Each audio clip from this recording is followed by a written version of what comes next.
Salut à tous et bienvenue sur TechTrends, ici c'est Chris et je vais vous parler de la eSport de Xiaomi. Vous connaissez tous maintenant Xiaomi, le fabricant de smartphones chinois qui concurrence Apple et Samsung en vendant des smartphones très haut de gamme à bas prix. Sa dernière trouvaille, c'est de s'attaquer directement à GoPro avec une petite caméra hyper compacte, de la même dimension qu'une GoPro, 72 grammes seulement, capable de filmer en Full HD à 60 images secondes et de prendre des photos en 16 mégapixels grâce à son capteur Sony. Son point fort, c'est évidemment son prix. Comme elle est fabriquée par ce fabricant chinois, elle est beaucoup moins chère qu'un produit équivalent dans une marque américaine ou coréenne. Elle est vendue pour seulement 80 à 100 euros. La caméra filme en grand angle en 155 degrés, ce qui permet d'avoir une image panoramique, déformée de près, mais heureusement, il existe une fonction qui permet de corriger le lens et donc d'avoir une image tout à fait cohérente. Alors, bonne nouvelle pour les fans de plongée, la caméra est étanche, elle permet de descendre à 40 minutes sous l'eau avec son boîtier, bien sûr. Sa batterie de 1000 mAh lui confère une autonomie tout à fait correcte, équivalent à une GoPro traditionnelle. Néanmoins, je vous déconseille d'utiliser le Wi-Fi en permanence parce que ça, comme pour un smartphone, ça pompe la batterie. Oui, cette caméra se connecte en Wi-Fi avec votre smartphone. Alors, la caméra est compatible Android. Pour les possesseurs d'iPhone, il faudra attendre encore un petit peu. Son application est en chinois, elle est très bien faite. Et il est tout à fait possible de trouver une version anglaise traduite par des fanboys. Elle permet notamment de régler, de paramétrer la caméra, toutes les fonctions possibles et imaginables. Également de découvrir toutes les vidéos d'autres utilisateurs de la eSport. Ou encore d'utiliser l'application Snapshot qui est en fait l'équivalent d'un Vine ou Instagram. Vous prenez un petit clip de quelques secondes. Vous pouvez ajouter un filtre dessus, vintage, comme c'est en vidéo, les filtres sont assez originaux, et partager sur les réseaux sociaux. Vous trouvez un exemple sur mon blog. C'est une excellente caméra qui filme très bien, mais elle a tout de même quelques points faibles. Premièrement, l'ergonomie.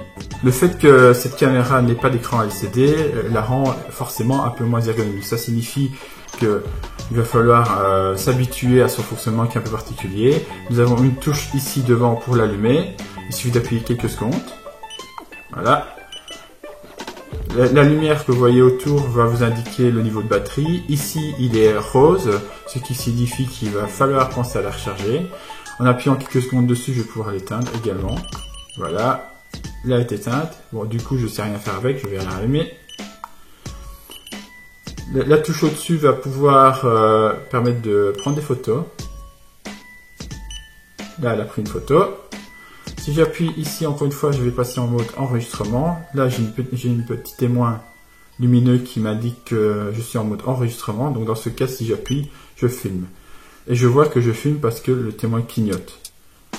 Je l'arrête, il arrête de clignoter. Voilà. Dernier bouton se situe ici. Et en fait, permet simplement d'activer le Wi-Fi et donc de l'appareiller facilement à votre smartphone. En dehors de ça, on ne sait pas faire grand chose. Directement sur l'appareil, il va falloir utiliser l'application pour pouvoir utiliser des fonctions plus avancées comme la prise de photo en décalage ou encore déclencher la vidéo à distance. Ça, c'est quand même pas mal. Comme elle se connecte en Wi-Fi à votre smartphone, elle peut en fait fonctionner à 100 mètres de distance par rapport à vous. Donc vous avez une sorte de télécommande capable, avec votre smartphone, capable de déclencher ou arrêter l'appareil à 100 mètres de distance et même de regarder ce que la caméra filme en temps réel. Donc ça, de ce côté-là, c'est quand même pas mal. Alors les témoins, ça fonctionne quand même pas trop mal, sauf qu'en plein soleil, il est plus difficile de repérer ce petit témoin lumineux, donc il va falloir se concentrer un peu. Un LED plus classique ressemblant à ce qu'on a sur une montre LCD aurait quand même été plus esthétique. Deuxième point faible, c'est le son. Moi, je trouve que le son, c'est une catastrophe sur cette caméra. Alors, vous allez le dire, ce n'est pas sa première utilisation. On l'utilise pour se filmer en train de faire des sports extrêmes, des choses de ce genre-là. Donc, du coup, le son n'est pas important. Mais ici, elle a un micro qui se situe là, qui n'enregistre que la voix de la personne qui tient la caméra comme ceci.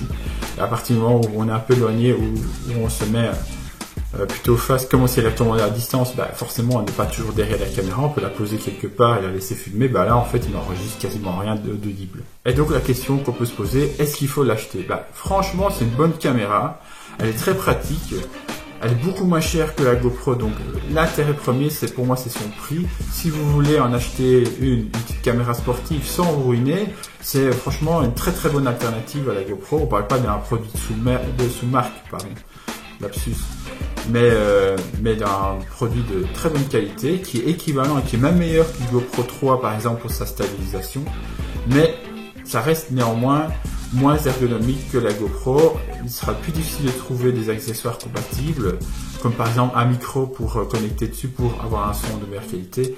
Donc du coup, n'oubliez pas, c'est pas une GoPro. Donc c'est un choix à faire à l'achat. Soit vous payez beaucoup plus cher, vous prenez la GoPro parce que vous savez que vous allez souvent l'utiliser, ou soit vous vous dites, voilà, ça serait bien d'avoir une petite caméra pratique d'appoint que je vais par exemple brancher à mon vélo quand je fais des petites promenades. Mais sans plus, et cette caméra fera un très très bon résultat, offrira un très très bon résultat. Elle est vendue sans aucun accessoire, juste sa batterie et son câble USB, donc il faudra quand même penser à acheter une petite carte mémoire. Elle supporte jusqu'à 128 Go, donc pratique, hein, surtout pour les vacances.